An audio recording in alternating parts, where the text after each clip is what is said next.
Olá, bom dia. Nós estamos dando início à Escola Bíblica Dominical.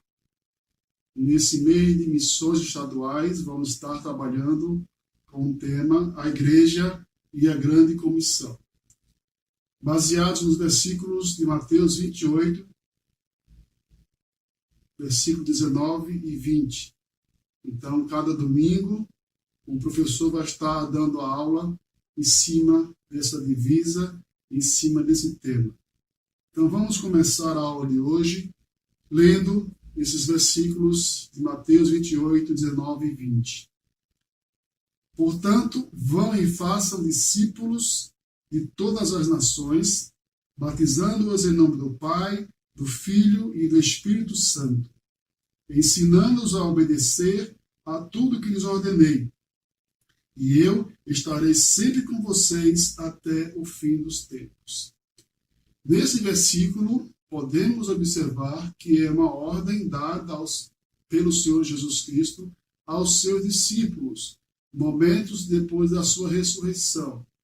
Aqui, Jesus começa a ordem falando o seguinte, ele diz, fazei discípulos.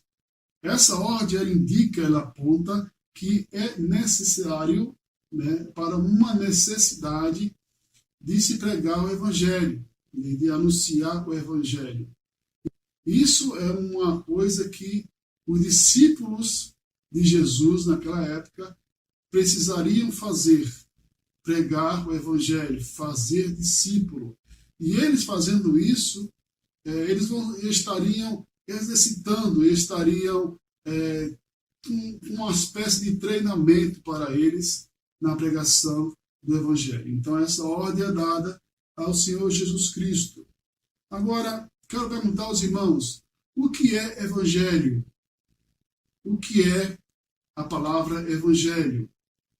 Você pode já ter ouvido de alguém falar, você já pode ter lido ou ter mesmo estudado, e viu que Evangelho significa boas novas, anunciar as boas novas. Mas eu queria estender mais com vocês nesse momento sobre essa palavra, evangelho. Em primeiro lugar, podemos entender que o evangelho é um plano de Deus desde o início.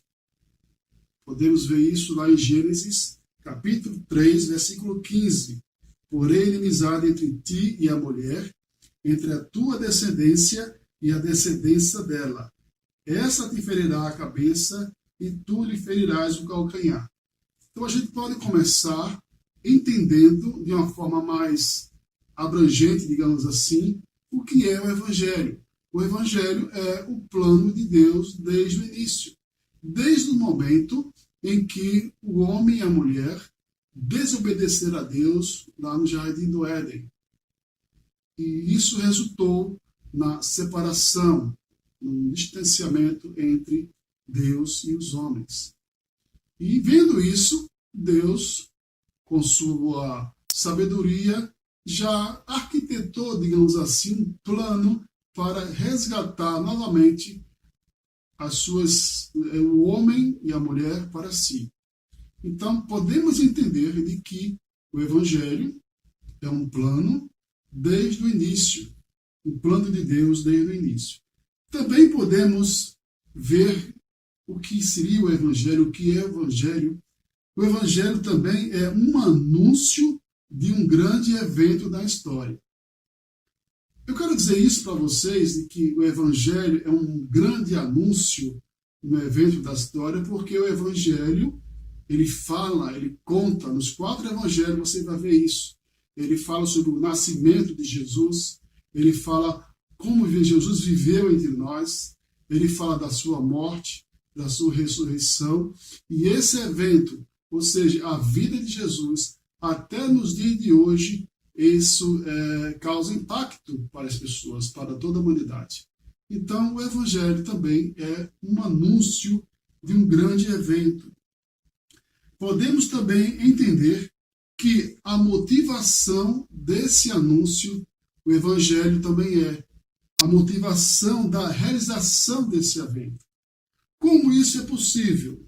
Talvez se você abrir sua Bíblia na segunda carta de Paulo aos Coríntios, no capítulo 5, versículo 21, você vai poder ler o seguinte: daquele que não tinha pecado, Deus fez um sacrifício pelo pecado em nosso favor, para que nele fôssemos feitos justiça de Deus. Então, aqui está a motivação da realização desse evento. Era que Deus sacrificasse o seu Filho pelos nossos pecados, em nosso favor. Por quê? Para que fosse feita a justiça de Deus. Então, o Evangelho, ele é isso. O Evangelho, ele mostra a motivação da realização desse evento. Então, até aqui nós já vimos 3 pontos do que é o Evangelho. O Evangelho é o plano de Deus desde o início. O Evangelho é o anúncio de um grande evento. O Evangelho também é a motivação da realização desse evento. Também podemos ver que o Evangelho nos faz saber que podemos ser filhos de Deus. O Evangelho, ele indica isso para a gente, de que eu e você somos filhos de Deus, podemos ser filhos de Deus. Por quê? Porque Deus é nosso Pai. Vamos ver alguns versículos onde nós podemos tirar conclusões sobre isso. Romanos 8,15. Porque não recebestes um espírito de escravidão para vos reconduzir ao temor, mas o espírito da adoção, pelo qual chamamos Abba Pai. Isso mostra de que Deus é o nosso Pai.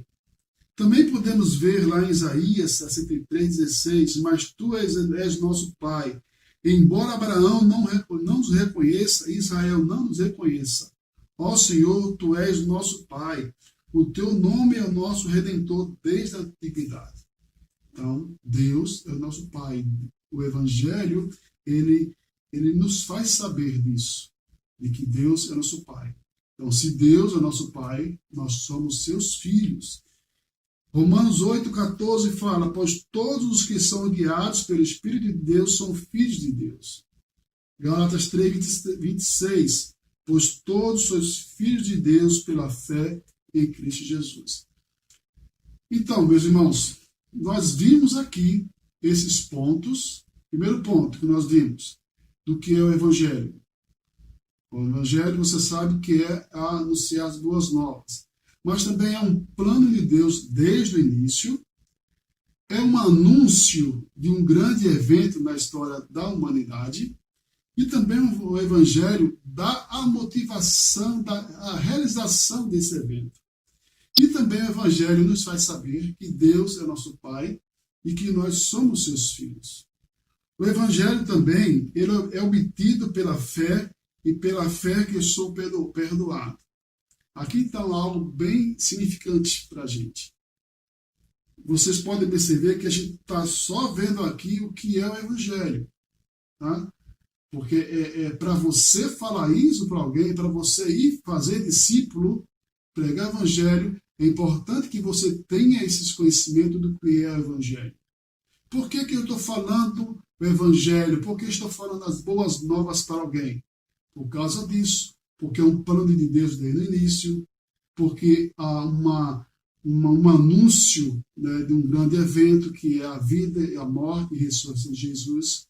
Mostra qual é a motivação da realização desse evento, que é para que eu e você pudéssemos ser perdoados, sermos justificados diante de Deus. O Evangelho também, ele proporciona, ele nos faz saber que nós somos filhos de Deus, que Deus é nosso Pai. E aqui, o quinto ponto mostra que o Evangelho ele é obtido pela fé. E pela fé é que eu sou perdoado. Romanos, capítulo 1, versículo 17, diz o seguinte: pois a justiça de Deus se revela no Evangelho, de fé em fé, como está escrito, o justo viverá pela fé. É muito importante também nós compreendermos isso, que o Evangelho, ele nos faz, ele é obtido pela fé. Eu vou entender, vou compreender de que essas boas novas, de que esse bom anúncio, eu vou obter, crer nele pela fé. E é pela fé que eu sou perdoado. E por último lugar, o Evangelho nos conduz a Deus. 1 Pedro 3,18, porque também Cristo morreu uma única vez pelos pecados, o justo pelo injusto, para levar-nos a Deus, morto na carne, mas vivificado pelo Espírito. Queridos irmãos, eu creio que aqui é essa parte mais importante. Somos perdoados e justificados para sermos conduzidos a Deus. Então, o Evangelho, além de tudo isso que eu falei, no final, se mostra como uma parte mais importante, que é a possibilidade de sermos conduzidos a Deus. Aquilo que aconteceu lá atrás, com Adão e Eva, aquela separação entre Deus e os homens, o Evangelho, as boas notícias, o bom anúncio, ele chega para nos dar condição de sermos conduzidos a Deus. Então, meus irmãos, recapitulando, você quando for fazer discípulo para Cristo, você quando for pregar o Evangelho, é importante que você tenha isso na sua mente, que você transpareça isso para as pessoas. Mostre tudo, desde o início, o que é o Evangelho, que é um plano de Deus desde o início, que o Evangelho é o anúncio de um grande evento, que também o Evangelho é a motivação da realização desse grande evento, que o Evangelho ele nos faz saber que nós podemos ser filhos de Deus, e que o Evangelho ele é obtido pela fé, e é pela fé que eu sou perdoado, e que o Evangelho ele nos conduz a Deus. Então, eu espero que você possa estar entendendo de que quando você for falar do Evangelho para alguém, você tenha tudo isso na mente. E assim você possa explicar, falar para as pessoas sobre o Evangelho, sobre as boas notícias. Então, quando Jesus deu essa ordem aos discípulos, fazer discípulos, pregar o Evangelho, é em cima desses pontos que nós vimos.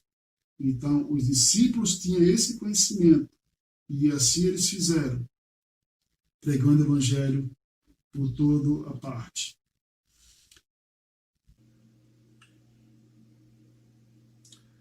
Dando continuidade ao versículo, Jesus diz: todas as nações, façam discípulos a todas as nações. Aqui é uma ordem que não tem fronteiras nem limites. Não existe uma região onde você vai pregar o Evangelho. Não. Jesus aqui fala para todas as nações, todos os povos, onde possam ser alcançados. Dando continuidade aqui, versículo 19 ainda. Esse ponto aqui é bem interessante. Batizando-os em nome do Pai e do Filho e do Espírito Santo. Quando Jesus diz batizando-os em nome do Pai, do Filho e do Espírito Santo, aqui, meus irmãos, é a base da triunidade divina. 3 pessoas em uma. Isso tem um significado profundo, porque expressa bem o sentido do batismo como sendo a identificação espiritual com Cristo em sua morte. É um ponto bem interessante sobre o batismo. Muitas pessoas não compreendem bem sobre o batismo. Então aqui vamos tentar dar uma pincelada para que você possa entender o que é realmente o batismo. O batismo é um sinal exterior da limpeza interior que sela e demonstra a justificação do crente. Eu vou ler novamente. O batismo é um sinal exterior da limpeza interior que sela e demonstra a justificação do crente. Então, nada mais, nada menos, o batismo é um sinal, é um simbolismo externo. Algo que acontece quando nós mergulhamos nas águas. É um simbolismo externo. Então é importante que você possa entender isso. É apenas um simbolismo. O que Cristo fez na cruz, por mim e por vocês, nos possibilita a sermos semelhantes a Cristo, a sermos santificados com Cristo. E o batismo, ele simboliza isso. O batismo é um símbolo da realidade de que o céu é o nosso lar eterno. Mas ele é só isso. Ele não é a própria realidade. Então, é importante que entendamos isso, que o batismo é um símbolo da realidade, mas não é a realidade.